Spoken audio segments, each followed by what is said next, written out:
نبی کریم صلی اللہ علیہ وآلہ وسلم نے فرمایا، اے میری امت کے لوگو، جو مجھے اللہ کہتا ہے میں وہ بات سناتا ہوں۔ پھر فرمایا، اے میری امت کے لوگو، کیا میں تم کو عطا نہ کروں؟ کیا میں تم کو بخشش کے لیے کلمات نہ بتاؤں؟ کیا میں تم کو وہ کلمات نہ دوں جو تم فوت شدگان ماں باپ یا اہل و عیال کے لیے یہ کلمات احسال کر تیرے اٹھنے سے پہلے بخشش کی ناوی ان کو سنا دی جائے گی۔ تمہارے ساتھ ایسا نہ کروں 10 نصیحتیں ہیں کہ جب تم کرو اللہ تبارک و تعالی تمہارے گناہ بخش دے گا۔ اگلا پچھلا پرانا نیا جو بھول کر کیا گیا اور جو قصدن کیا، چھوٹا اور بڑا، پوشیدہ اور ظاہر، اس کے بعد یہ کلمات تعلیم فرمائے جس سے انسان کی بخشش اور ان کے والدین اور رشتہ داروں، ان جو فوت شدگان ہیں، ان کی بخشش کے لیے یہ کلمات تعلیم فرمائے۔ بسم اللہ الرحمن الرحیم۔ السلام علیکم ورحمۃ اللہ وبرکاتہ۔ محترم ناظرین، حضرت عائشہ صدیقہ رضی اللہ تعالی عنہ بیان فرماتی ہیں کہ میں نے حضور اقدس صلی اللہ علیہ وآلہ وسلم کو نصف شعبان کی شب دیکھا۔ آپ سجدے کی حالت میں دعا مانگ رہے ہیں۔ پس جبرائیل علیہ السلام نازل ہوئے اور عرض کیا کہ اللہ تعالیٰ نے آپ کی شفاعت پر آپ کی 1/3 امت کی مغفرت فرما دی ہے۔ بس حضور نبی کریم صلی اللہ علیہ وآلہ وسلم مزید التجا کرتے رہے، یہاں تک کہ جبرائیل علیہ السلام پھر نازل ہوئے اور عرض کیا کہ اے اللہ، آپ تعالیٰ آپ کو سلام فرماتا ہے اور ارشاد فرماتا ہے کہ میں نے آپ کی نصف امت کو جہنم کی آگ سے آزاد فرما دیا ہے۔ حضور نبی کریم صلی اللہ علیہ وآلہ وسلم مزید التجا کرتے رہے، یہاں تک کہ جبرائیل علیہ السلام پھر نازل ہوئے اور عرض کیا کہ بے شک اللہ تعالیٰ نے آپ کی شفاعت پر آپ کی تمام امت کو جہنم کی آگ سے آزاد فرما دیا ہے، سوائے ایسے شخص کے جس کا کسی کے ساتھ ناجائز جھگڑا ہو، یہاں تک کہ وہ اس سے راضی کر لے۔ حضور نبی کریم صلی اللہ علیہ وآلہ وسلم پھر التجا کرتے رہے، حتیٰ کہ جبرائیل علیہ السلام پھر نازل ہوئے اور عرض کیا کہ بے شک اللہ تعالیٰ نے اس بات کا ذمہ لے لیا ہے کہ آپ کی امت میں سے جس پر بھی کسی کا حق ہوگا، اللہ تعالیٰ اس کو اپنے فضل و کرم اور اپنی رحمت سے راضی فرما دے گا۔ چنانچہ حضور نبی کریم صلی اللہ علیہ وآلہ وسلم اس بات سے خوش ہو گئے۔ جب دوسرا شعبان آیا تو حضرت عائشہ صدیقہ رضی اللہ تعالیٰ عنہ بیان کرتی ہیں کہ جب نصف شعبان کی شب ہوتی ہے تو نبی کریم صلی اللہ علیہ وآلہ وسلم میرے بستر سے نکل جاتے تھے۔ پھر حضرت عائشہ صدیقہ رضی اللہ تعالیٰ نے کہا کہ اللہ کی قسم، ہمارے بستر کی چادر ریشمی تھی نہ سوتی۔ ہم نے کہا کہ سبحان اللہ، پھر وہ کس چیز کی بنی ہوئی تھی؟ آپ نے فرمایا اس کا تانا بکری کے بالوں سے اور بانا اونٹوں کے بالوں سے بنا ہوا تھا۔ آپ نے فرمایا کہ مجھے خدشہ ہوا کہ شاید آپ اپنی دوسری ازواج میں سے کسی کے پاس تشریف لے گئے ہیں۔ میں آپ کو تاریخی گھروں میں ڈھونڈ رہی تھی، میرا پیر آپ کے پیر سے ٹکرایا۔ اس وقت آپ صلی اللہ علیہ وآلہ وسلم سجدہ ریز تھے اور آپ یہ دعا پڑھ رہے تھے۔ ترجمہ: اور میرا دل تجھ پر ایمان لا چکا ہے، میں تیری نعمتوں کا اقرار کرتا ہوں اور اپنی بڑی بڑی لغزشوں کا اقرار کرتا ہوں۔ میں نے اپنی جان پر تجاوز کیا، پس تو مجھے بخش دے، بے شک تیرے سوا گناہوں کو کوئی بھی نہیں بخشے گا۔ میں تیری اس سزا سے تیری معافی کی طرف آتا ہوں اور تیرے غضب سے تیری رحمت کی طرف آتا ہوں اور تیری ناراضگی سے تیری رضا کی طرف آتا ہوں اور مجھ سے تیری ہی پناہ کی طرف آتا ہوں۔ میں تیری ایسی حمد و ثنا نہیں کر سکتا جیسے تو خود اپنی حمد و ثنا کر سکتا ہے۔ حضرت عائشہ صدیقہ رضی اللہ تعالی عنہ فرماتی ہیں کہ حضور نبی کریم محترم صلی اللہ علیہ وآلہ وسلم کھڑے ہو کر اور بیٹھ کر نماز ادا کرتے رہے، حتیٰ کہ صبح ہو گئی۔ آپ صلی اللہ علیہ وآلہ وسلم کے پاؤں مبارک سوج گئے تھے۔ میں آپ کے پاؤں مبارک دبا رہی تھی، چنانچہ میں نے عرض کیا آپ پر میری ماں باپ قربان ہوں، آپ نے اپنے آپ کو بہت تھکا دیا ہے۔ کیا یہ بات نہیں ہے کہ اللہ سبحانہ و تعالیٰ آپ کے طفیل، آپ کے اگلوں اور پچھلوں کے گناہ معاف فرما چکا ہے؟ آپ نے فرمایا کیوں نہیں عائشہ، تو کیا میں اللہ تعالی کا شکر گزار بندہ نہ بنوں؟ کیا تم جانتی ہو کہ اس رات میں کیا ہوتا ہے؟ میں نے عرض کیا یا رسول اللہ صلی اللہ علیہ وآلہ وسلم اس رات میں کیا ہوتا ہے؟ آپ نے فرمایا کہ اس رات میں اس سال اولاد آدم سے پیدا ہونے والے ہر فرد کا نام لکھ لیا جاتا ہے، اور اس سال اولاد آدم سے مرنے والے ہر فرد کا نام لکھ لیا جاتا ہے، اور اس رات میں لوگوں کے اعمال اوپر لے جایا جاتے ہیں، اور اس سال ان کا رزق نازل کیا جاتا ہے۔ میں نے عرض کیا کہ یا رسول اللہ صلی اللہ علیہ وآلہ وسلم کیا کوئی شخص اللہ تعالیٰ کی رحمت کے بغیر جنت میں داخل ہوگا؟ آپ نے فرمایا کوئی شخص بھی اللہ تعالیٰ کی رحمت کے بغیر جنت میں داخل نہیں ہوگا۔ میں نے عرض کیا یا رسول اللہ صلی اللہ علیہ وآلہ وسلم آپ بھی نہیں؟ آپ صلی اللہ علیہ وآلہ وسلم نے اپنا ہاتھ اپنے سر مبارک پر رکھ کر 3 مرتبہ فرمایا میں بھی نہیں سوائے اس کے کہ اللہ تعالیٰ مجھے رحمت کے ساتھ ڈھانپ لے۔ حضرت شیخ عبد الواحد رحمت اللہ علیہ آپ نے ایک مرتبہ عالموں سے پوچھا کہ جنت میں تمام نعمتیں تو ہوں گی، بتائیں کہ جنت میں نماز بھی ہوگی یا نہیں؟ عالموں نے کہا کہ حضرت جنت میں نماز کہاں سے ہوگی؟ جنت تو اعمال صالحہ کی اجزاء کا مقام ہے، وہاں اعمال صالحہ کی تقریر کہاں سے ہوگی؟ یہ سن کر شیخ عبد الواحد رحمت اللہ علیہ نے ایک سخت آہ سچی اور رونے لگے، پھر نہایت حسرت کے ساتھ فرمایا کہ بغیر نماز کے جنت میں کس طرح چین نصیب ہوگا؟ اے میرے مسلمان بہن بھائیوں، ان سعید و پاک بازوں روحوں سے نماز کی لذت پوچھو جو کہ انہیں جنت میں بھی بغیر نماز کی کوئی لطف نصیب نہیں ہوگا۔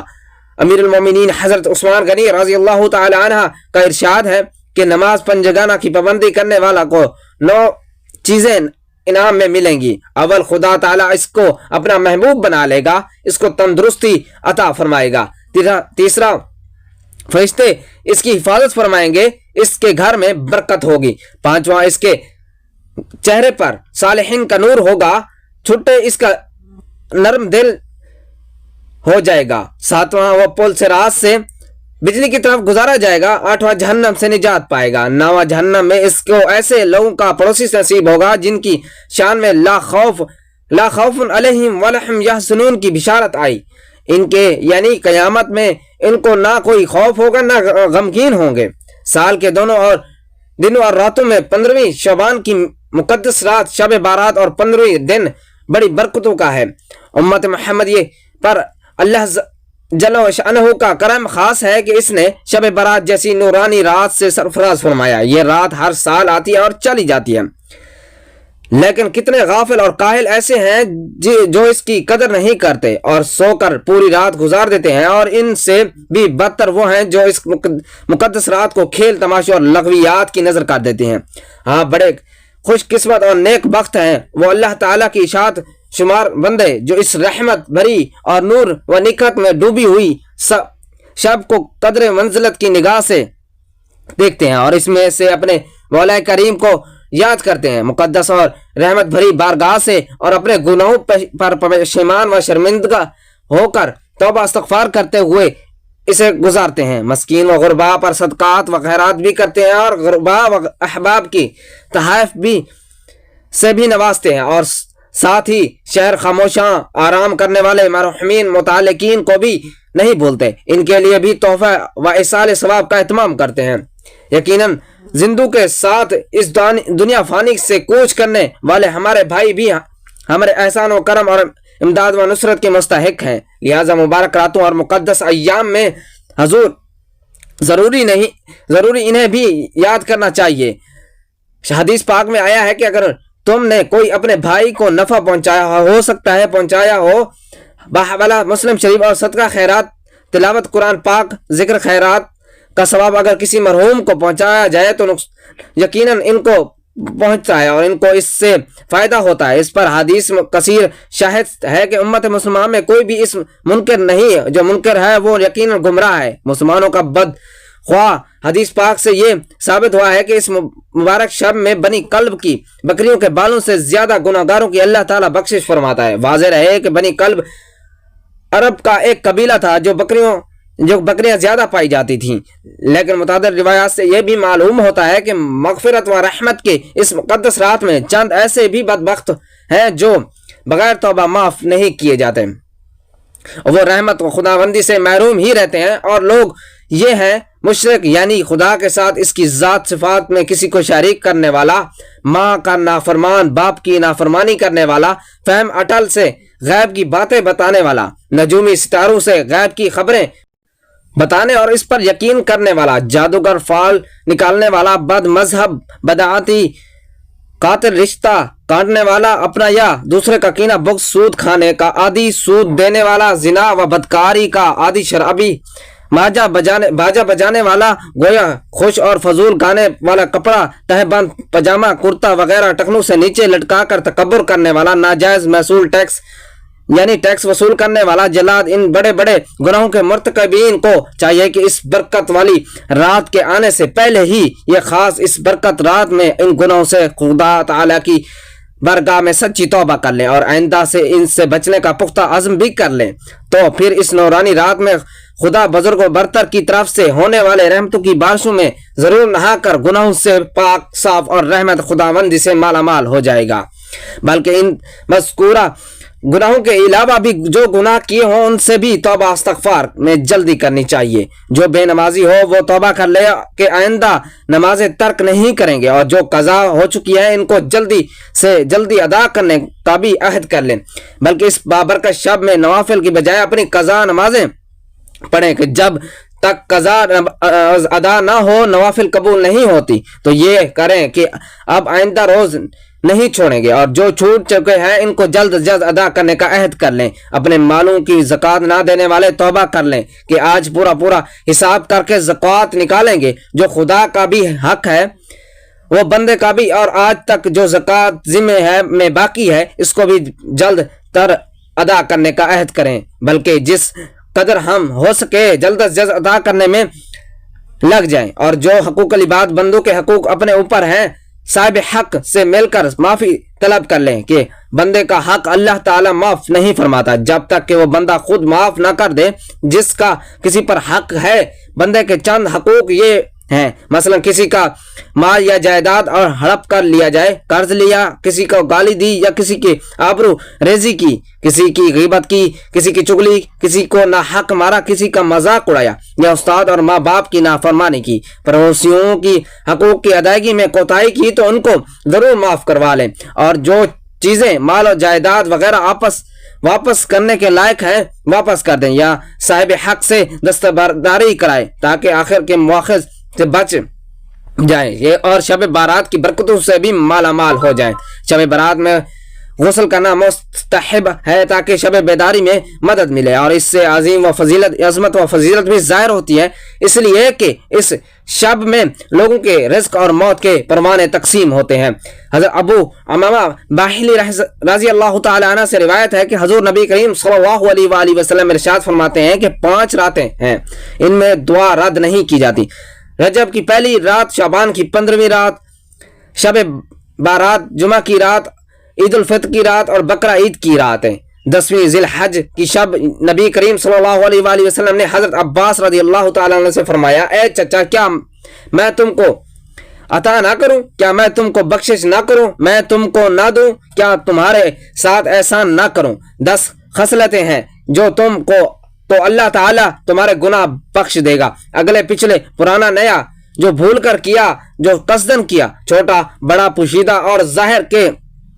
اس کے بعد صلاۃ و تسبیح کی ترکیب تعلیم فرمائی، پھر فرمایا کہ اگر تم سے ہو سکے کہ ہر روز پڑھو تو کرو، اور اگر روزانہ کرو تو ہر جمعے میں ایک بار، اور یہ بھی نہ کرو تو ہر مہینے میں ایک بار، اور یہ بھی نہ کرو تو سال میں ایک بار، اور اگر یہ بھی نہ کرو تو عمر بھر میں ایک بار الحمدللہ شریف اور الف لام میم سے مفلحون تک، اور آیات الکرسی اور امن الرسول آخری سورت تک، اور سورہ یاسین اور تبارک الذی ایک بار، اور قل هو اللہ احد 12 بار پڑھیں۔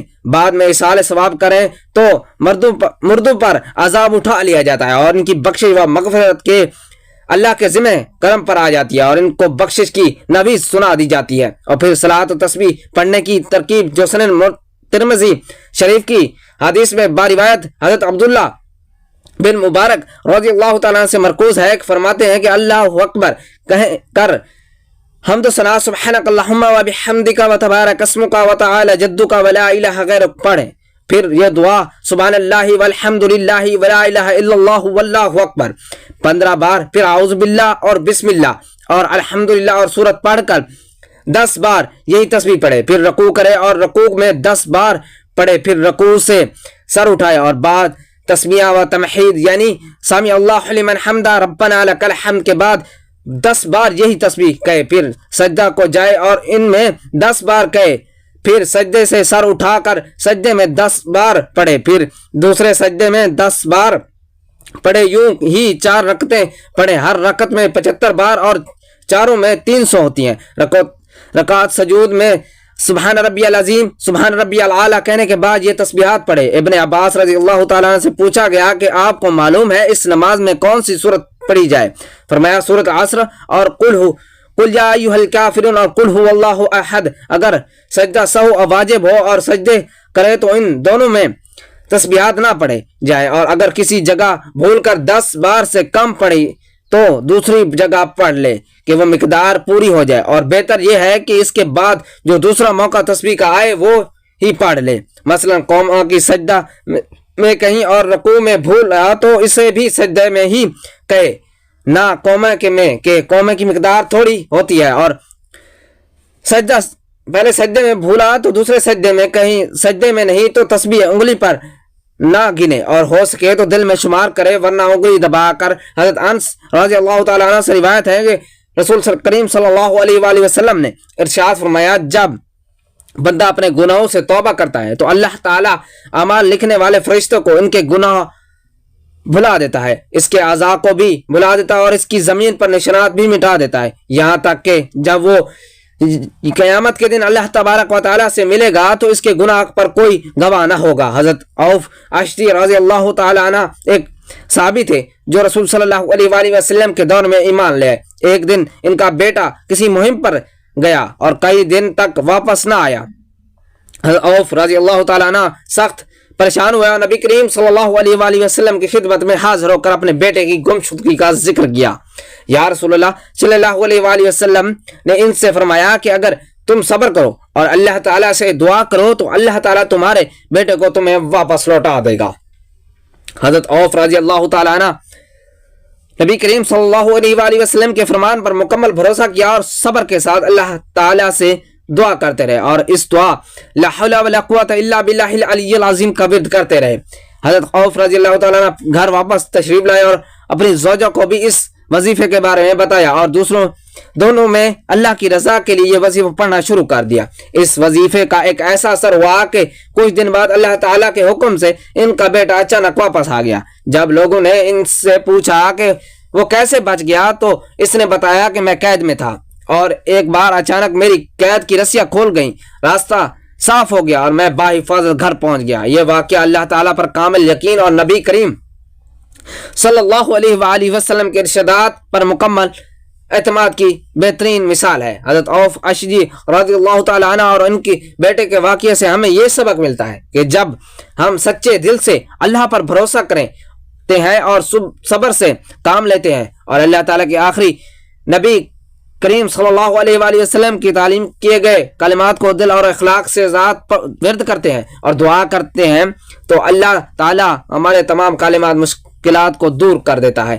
رسول اللہ صلی اللہ علیہ وآلہ وسلم نے فرمایا ہر ولی آدم انسان گناہگار ہے اور بہترین گناہگار وہ ہے جو توبہ کرنے والے ہیں. بحبر سنن ابن ماجہ گناہ دل کو سیاہ کر دیتا ہے. نبی کریم صلی اللہ علیہ وآلہ وسلم نے فرمایا جب بندہ گناہ کرتا ہے تو اس کے دل پر ایک سیاہ نقطہ لگ جاتا ہے، پھر اگر وہ توبہ کر لیتا ہے اور استغفار کرتا ہے تو وہ صاف کر دیا جاتا ہے، اور اگر وہ دوبارہ گناہ کرتا ہے تو وہ سیاہی بڑھتی رہتی ہے اور یہاں تک کہ اس کا پورا دل کالا ہو جاتا ہے. حوالہ سنن ابن ماجہ رسول صلی اللہ علیہ وآلہ وسلم نے فرمایا آدمی گناہ کی وجہ سے اس کا رزق سے محروم کر دیا جاتا ہے جو اس کے لیے لکھ دیا گیا ہے. چھوٹے گناہوں کو معمولی نہ سمجھو. نبی کریم صلی اللہ علیہ وآلہ وسلم نے فرمایا چھوٹے گناہوں کو معمولی نہ سمجھو کیونکہ یہ مل کر انسان کو ہلاک کر دیتے ہیں. جیسے لکڑیاں اکٹھی کر کے بڑے آگ جلاتی ہیں. بحوالہ مسند احمد رسول صلی اللہ علیہ وآلہ وسلم نے پوچھا گیا کہ کون سا عمل سب سے بہتر ہے؟ آپ صلی اللہ علیہ وآلہ وسلم نے فرمایا یہ کہ تمہاری زبان ہمیشہ اللہ کے ذکر سے تر رہے، ذکر کرنے والوں کو اللہ تعالیٰ یاد رکھتا ہے۔ اللہ تعالیٰ فرماتا ہے کہ تم میرا ذکر کرو، میں تمہیں یاد رکھوں گا۔ ذکر الہی سے افضل عمل ہے ذکر الہی، دل کو سکون دیتا ہے۔ اللہ تعالیٰ نے قرآن مجید میں ارشاد فرمایا، جان لو کہ اللہ کے ذکر سے دلوں کو سکون ملتا ہے، ذکر اللہ سے گناہوں کا کفارہ بنتا ہے۔ رسول صلی اللہ علیہ وآلہ وسلم نے فرمایا، جو شخص سبحان اللہ و بحمدہ 100 مرتبہ کہے، اس کے سارے گناہ معاف کر دیے جاتے ہیں، خواہ وہ سمندر کی جھاگ کے برابر ہی کیوں نہ ہو۔ بڑے گناہوں کے لیے توبہ استغفار کرنا لازم ہے، عظیم ہے، حاجت ہے، اور اللہ بڑا مہربان، رحمان، رحیم اور بخشنے والا ہے۔ سبحان اللہ۔ اللہ تعالیٰ سے دست ادب دعا کرتے ہیں کہ ہم تمام مسلمان بہن بھائیوں کو اس ماہ شعبان کے بابرکت مہینے کی فضائل و برکت ہمارے حصے میں عطا فرمائے۔ آمین یا رب العالمین۔ جزاکم اللہ خیر کثیرا۔